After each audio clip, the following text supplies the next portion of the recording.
Hello बच्चों। मेरे द्वारा कही गई कहानियाँ भी मेरे बच्चों को बहुत अच्छी लगती हैं। आज मैंने सोचा एक कहानी आपसे भी शेयर करूं। और ये कहानियाँ जो होती हैं वो बच्चों को सुनने में बहुत अच्छी लगती हैं और इनके मन पर एक छाप छोड़ जाती हैं। उन कहानियों की एक वो कल्पना में चला जाता है और बहुत जल्दी अपने जीवन में उतारने की कोशिश करता है। तो इस तरह से मैं भी एक प्रेरणादायी कहानी आज आपको सुनाती हूँ। सुनिए।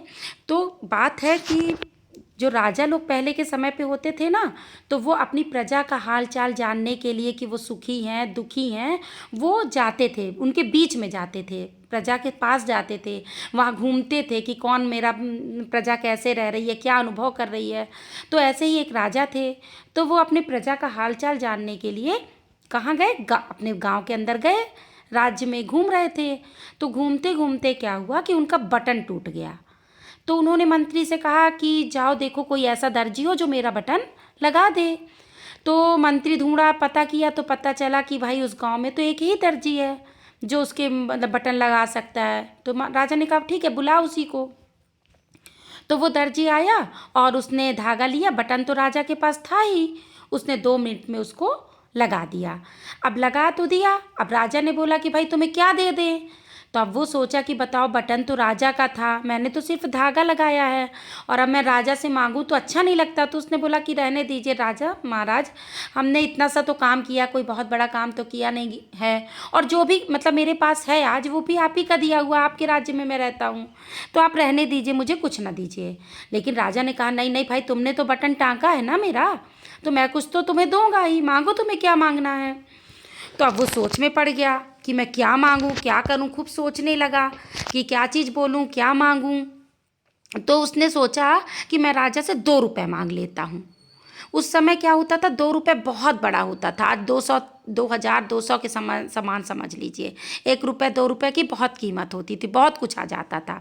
तो उसने सोचा मैं 2 रुपए मांग लेता हूँ राजा से। लेकिन फिर उसने सोचा कि अगर मैं इतने से काम के लिए सिर्फ धागा लगाने का 2 रुपए मांगता हूँ तो राजा सोचेगा कि मैं और प्रजा से कितना लूटता हूँगा, जब मैं महाराज से ही लूट ले रहा हूँ तो मैं प्रजा से कितना लूटता हूँगा।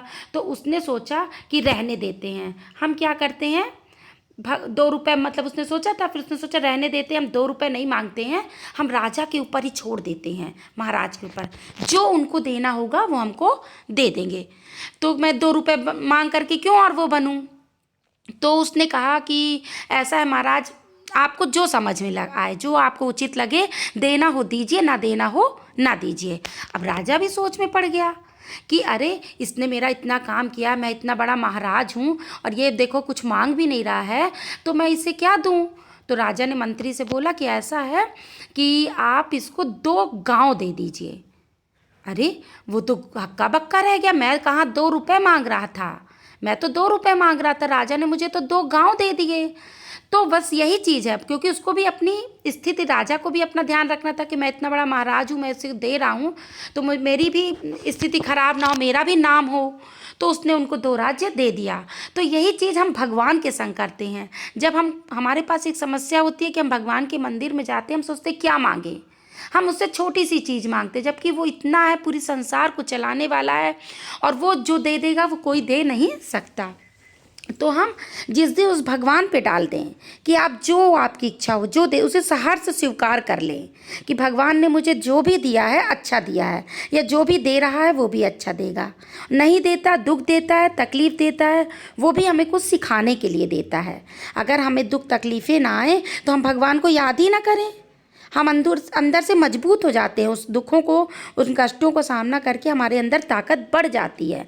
अगर हम सुखी सुख में रहेंगे ना तो हमारे अंदर घमंड आ जाएगा, हम जीवन को जी ही नहीं पाएंगे। दुख और सुख जब दोनों ही हमारे जीवन में आता है तभी हम आगे बढ़ सकते हैं। हमको दुखों से घबराना नहीं है, हमको उससे सीख लेनी है। और किसके छोड़, पूरी चीज़ें किस पे छोड़ देनी है, भगवान पे, कि आपको जो देना हो दीजिए, हमें उससे कुछ मांगने की ज़रूरत नहीं है। वो जान रहा है, वो हमसे ज़्यादा जान रहा है कि हमको क्या चीज़ उचित है हमारे लिए, क्या चीज़ नहीं है उचित। इसलिए देखो, जब उसने राजा पे छोड़ दिया तो राजा ने उसको 2 गाँव दे दिए। इसी तरह हमको भी क्या करना चाहिए, अपने आप को पूरी तरह से भगवान पे समर्पित करने देना चाहिए। उनका जितने खुशी से हम उनका सुख लेते हैं, उतनी खुशी से हमें उस दुख के सामना करने की शक्ति भी वो देते हैं। तो इस तरह से हमको ये शिक्षा मिली। ये कहानी का नाम था आपका कि भगवान से क्या मांगा जाए। तो हमें भगवान से क्या मांगना है? कुछ नहीं मांगना है, वो जो देगा हमें स्वीकार्य है, तो वो हमको हमारी उम्मीदों से ज़्यादा दे देगा। कैसी लगी कहानी ज़रूर बताइए। अगर अच्छी लगेगी तो मैं इसी तरह से खूब अच्छी छोटी छोटी सी कहानियाँ लाऊंगी और भी अच्छी अच्छी आपको बातें बताऊंगी। आप अपनी प्रॉब्लम्स बताइए, मैं उनको भी हल करूंगी। धन्यवाद।